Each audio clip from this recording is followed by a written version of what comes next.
এই সকাল সকাল আমি গোল্ডেন আওয়ার সানকিস্ট ফটোগ্রাফ তুলতে ছাদে চলে এসেছি। আর দেখো আমি নাইট যেটা পরেছিলাম জাস্ট সেটাই পরে ওপরে উঠে এসেছি। সকালবেলা ছাদে এলে না মনটা একেবারে ভরে যায়। তারপরেই আমার শুরু হলো পাগলামো। দুটো বাটারফ্লাই দেখো একটার পিছনে একটা, আমি সকালবেলা সেটাকে একটু ক্যাপচার ছাদে করার জন্য এলাম। অস্থির। সকালে ছাদে এলে ভালো লাগে, দেখবে মনটাও ভালো হয়ে যায়।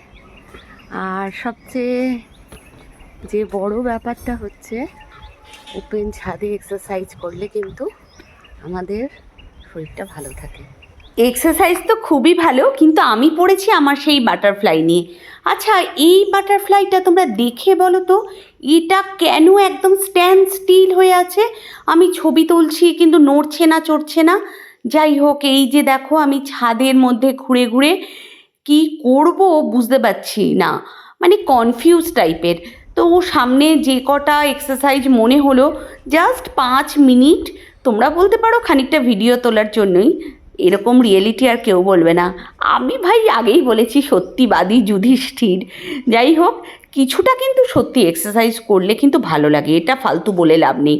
যাই হোক, এক্সারসাইজ করলাম, করে টোরে আমি দেখছি সকালবেলা এত সুন্দর পাখির ডাক, মনটা একবারে রিফ্রেশ হয়ে গেল। আর সকালে না তুমি একবারে গোল্ডেন আওয়ারে তোমরা ছবিগুলো তুলবে, দেখবে কোনো মেকআপ লাগেই না। তুমি দেখো আমি জাস্ট কিছু করিনি, ঘুম থেকে উঠেছি, উঠে চলে এসেছি ছাদে।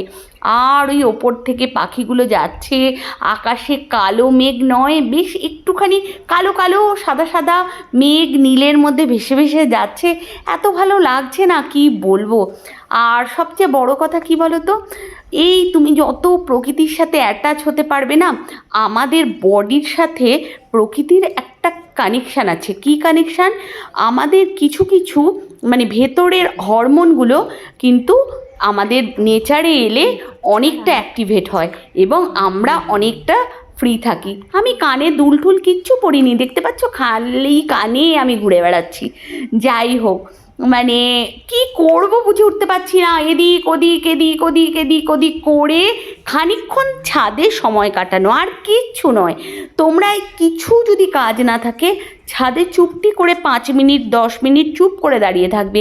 এক্সারসাইজ যদি নাও করতে পারো, দেখবে নিচে এসে শরীরটা ভালো লাগবে।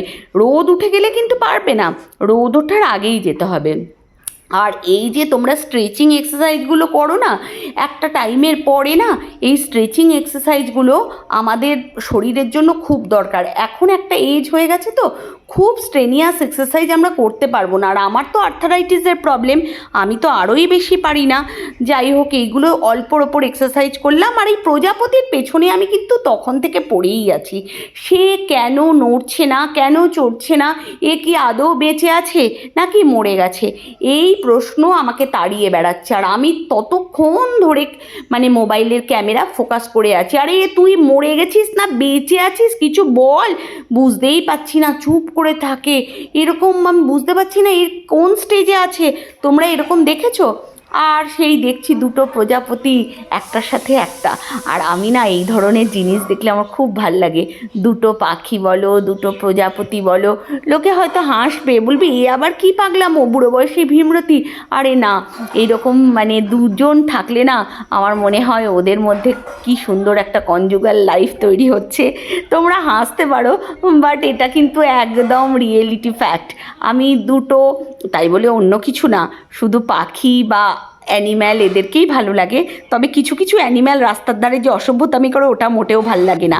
তারপরে আমি চলে এলাম ব্রেকফাস্টের জন্য। আজকে চিড়ের পোলাও করছি।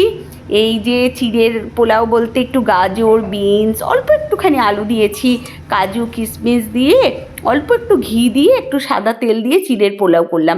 এখন তো গরমের ছুটি, তাই একটু ভালো মন্দ মানে রোজকার রুটি তরকারি বা অন্য কিছুর চাইতে একটু ডিফারেন্ট ডিফারেন্ট ব্রেকফাস্ট হলে ভালো লাগে।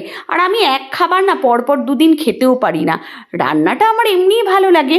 তো চিড়ের পোলাও করলাম, অল্প একটু কারিয়া পাতা দিয়ে ডেকোরেশন করে সকাল সকাল ব্রেকফাস্টটা কমপ্লিট করে নিলাম।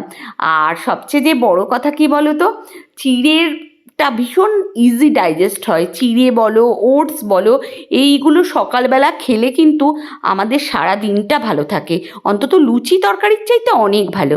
এই করে আজকের দিনটা সুন্দরভাবে শুরু তো করলাম।